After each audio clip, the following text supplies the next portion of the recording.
واقعہ سلطان صلاح الدین ایوبی قسط نمبر 146 اپنا اسلامک اسٹوڈیو۔ ناظرین، سلطان صلاح الدین ایوبی کے دور سے پہلے ہی صلیبیوں کو معلوم تھا کہ مصر خزانوں کی سرزمین ہے۔ یہ وجہ بھی تھی کہ وہ مصر پر قابض ہونا چاہتے تھے۔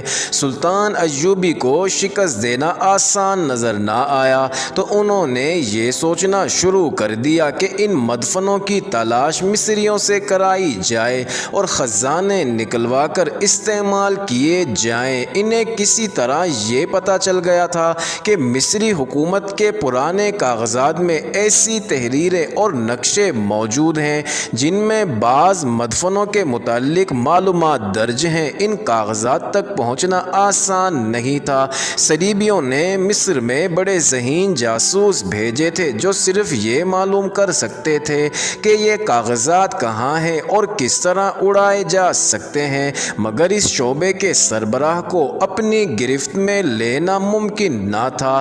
ان دنوں جب سلطان ایوبی شوبک اور کرک کی جنگوں میں الجھا ہوا تھا اور اس کی غیر حاضری میں مصر سازشوں کی زرخیز زمین اور بغاوت کا آتش فشاں بن چکا تھا، صلیبیوں کے ماہر سراغ رساں ہرمن نے کامیابی حاصل کر لی تھی کہ سلطان ایوبی کی فوج کے ایک اعلیٰ کمانڈر احمر درویش کو اپنے ہاتھ میں لے لیا تھا۔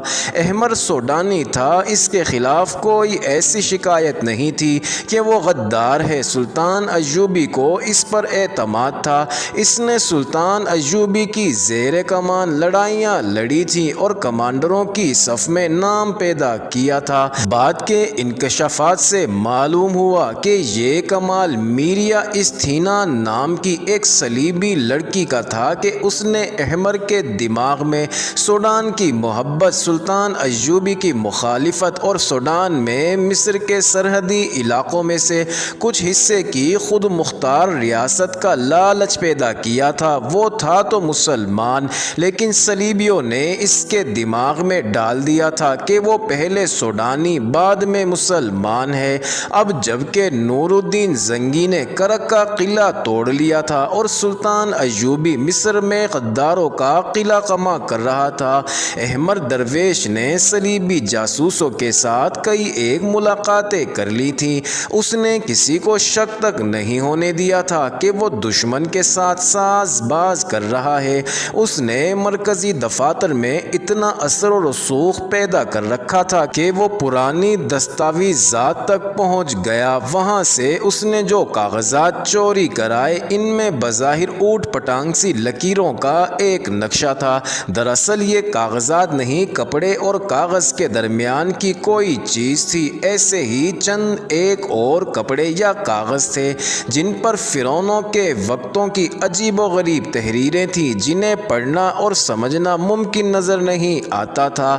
یہ کسی کو دکھائی بھی نہیں دی جا سکتی تھی۔ بہرحال کسی طرح ان تحریروں کے معنی واضح کر لیے گئے۔ ناظرین، انکشاف یہ ہوا کہ قاہرہ سے تقریباً 18 میل دور ایک پہاڑی علاقہ ہے جو خوفناک ہے، بیکار ہے اور جس کے اندر شاید درندے بھی نہیں جاتے ہوں گے۔ اس کے اندر کہیں ایک فرعون کا مدفن ہے۔ یہ نہیں کہا جا سکتا تھا کہ یہ تحریر کہاں تک صحیح اور با معنی ہے۔ اس میں لکیروں میں ہاتھ سے بنی ہوئی چند ایک تصویریں بھی تھیں۔ کہانی کا کچھ حصہ ان تصویروں میں چھپا ہوا تھا۔ احمر نے قسمت آزمائی کا فیصلہ کر لیا تھا۔ اس فرعون کا نام ریمنس دوم تھا۔ اس کے مدفن کی تلاش اور کھدائی کے لیے صلیبیوں نے قاہرہ میں چند ایک ہوشیار دانشمند اور جفاکش جاسوس بھیج دیے تھے۔ ناظرین، ان کا سربراہ مارکونی اطالوی تھا جسے سیاحت اور کوہ پیمائی کا تجربہ تھا۔ احمر نے ان آدمیوں کو کامیابی سے بہروپ چڑھا دیے تھے کہ قاہرہ میں انہیں کوئی پہچان نہیں سکتا تھا۔ دو کو تو اس نے اپنے گھر میں ملازم رکھ لیا تھا۔ اس کے عوض احمر درویش سے یہ سودا ہوا تھا کہ وہ مدفن سے زر و جواہرات نکالے، انہیں اپنے پاس رکھے، سلطان ایوبی کے خلاف تخریب کاری میں استعمال کرے، فدائیوں کو منہ مانگی اجرت دے، سلطان ایوبی کو قتل کرائے اور جب مصر صلیبیوں یا سوڈانیوں کے قبضے میں آ جائے گا تو اسے ایک خود مختار ریاست بنا دی جائے گی جس میں کچھ حصہ سوڈان کا کچھ مصر کا شامل ہوگا۔ اسے یہ بھی کہا گیا تھا کہ اس تلاش کے دوران اگر سلطان ایوبی صلیبیوں پر یا سوڈانیوں پر حملہ کرے تو احمر اپنے زیر کمان دستوں کو سلطان ایوبی کی جنگی چالوں کے الٹ استعمال کرے۔ احمر درویش کا دماغ اتنے بڑے لالچ کے جادو کی گرفت میں آ چکا تھا اور اس نے مارکونی کو ان دو صلیبیوں کے ساتھ جو اس کے نوکروں کے بحروب میں اس کے گھر میں تھے نقشہ دے کر مدفن کی تلاش کی مہم پر روانہ کر دیا تھا۔ ناظرین، ایک جاسوس کی وساطت سے اس نے ہرمن کو اطلاع بھیج دی تھی کہ تلاش شروع ہو چکی ہے۔ ہرمن نے اس کانفرنس میں صلیبی حکمرانوں وغیرہ کو بتا دیا کہ اگر یہ مدفن بے نقاب ہو گیا تو اس سے برآمد ہونے والی دولت سے مصر کی جڑیں مصریوں کے ہی ہاتھوں کھوکھلی کی جا سکیں گی۔ ناظرین، 1174 کی پہلی سے ماہی کے آخری دن تھے۔ قاہرہ سے 18 میل دور ایک جگہ 3 اونٹ کھڑے تھے۔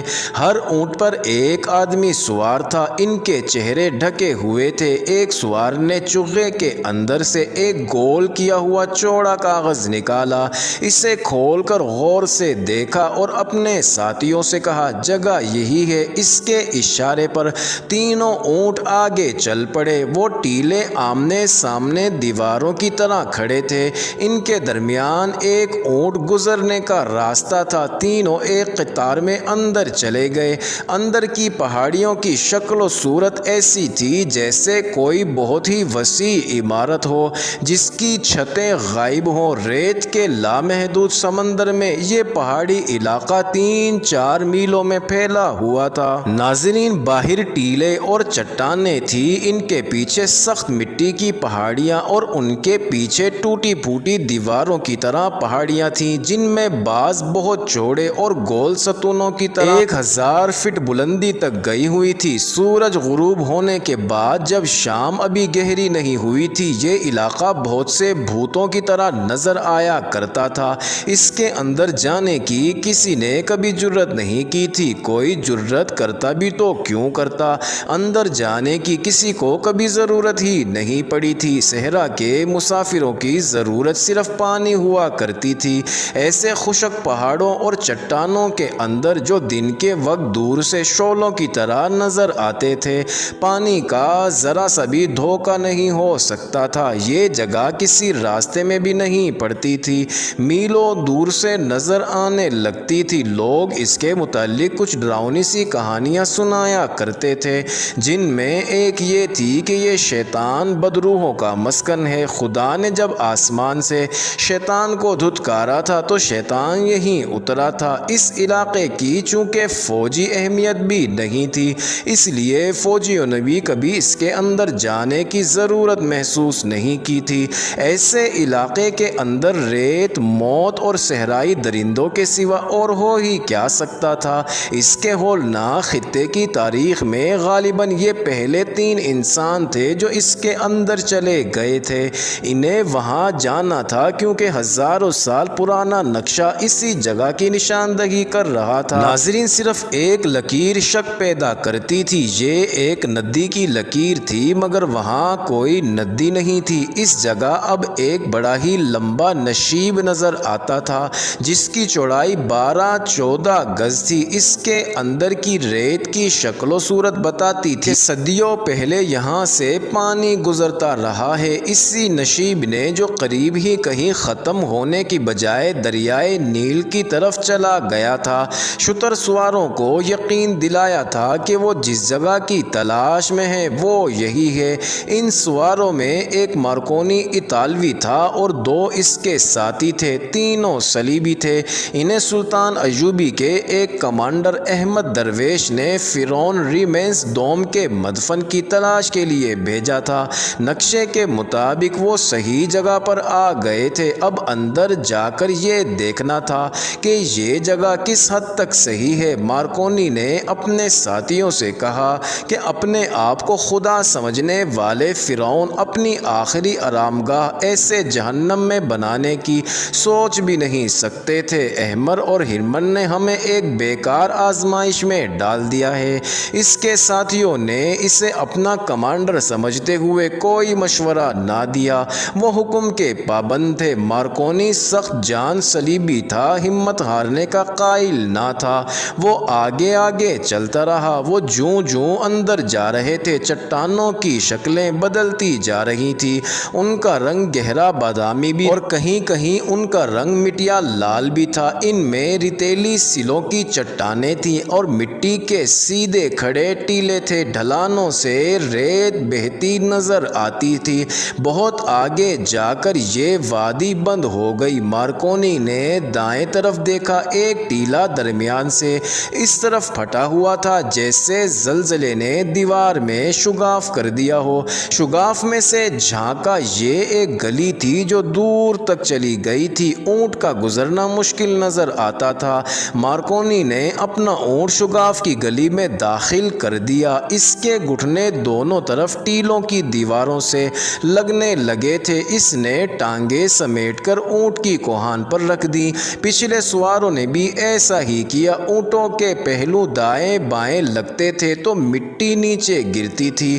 ٹیلا دو حصوں میں کٹ کر دور تک چلا گیا تھا۔ اونٹوں کے ہچکولوں سے یوں لگتا تھا جیسے ٹیلے کے دونوں حصے مل رہے ہوں اور دونوں مل کر اونٹوں کو سواروں سمیت پیس ڈالیں گے۔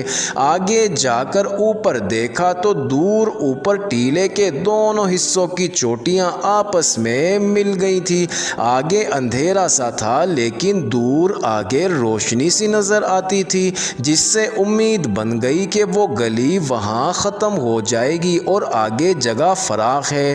گلی نے اب سرنگ کی صورت اختیار کر لی تھی جس میں اونٹوں کے پاؤں کی آوازیں ڈراؤنی سی گونج پیدا کر رہی تھی۔ ناظرین، مارکونی بڑھتا گیا۔ وہاں یہی ایک راستہ تھا اس لیے غلطی کا امکان کم تھا۔ سامنے روشنی کا جو دھبا تھا وہ پھیل رہا تھا۔ سرنگ ختم ہو رہی تھی اور جب وہ سرنگ کے دہانے پر پہنچے تو معلوم ہوا کہ اونٹ سواروں سمیت نہیں گزر سکیں گے۔ سوار اونٹوں کی گردنوں پر آ کر نیچے اتر گئے کیونکہ پہلوؤں سے نہیں اترا جا سکتا تھا۔ اونٹوں کو بڑی مشکل سے باہر نکالا گیا۔ آگے دیکھا تو چاروں طرف کسی پرانے قلعے کی بڑی ہی بلند دیواریں نظر آئیں، مگر یہ قلعہ قدرتی تھا۔ پہاڑیوں کی شکل ایسی تھی کہ 300-400 گز تک ڈھلان تھی اور وہاں سے پہاڑیاں سیدھی اوپر کو اٹھ گئی تھی۔ بعض اونچی تھی، بعض کم بلند۔ معلوم ہوتا تھا جیسے ہر جگہ ہر طرف سے بند ہو۔ گھوم پھر کر دیکھا تو ایک پہاڑی کے ساتھ اتنی جگہ تھی جس پر پیدل چلا جا سکتا تھا۔ معزز ناظرین، یہ انٹرسٹنگ ویڈیو جاری ہے۔ اگلی ویڈیو قسط نمبر 146 میں دیکھنا مت بھولیے گا۔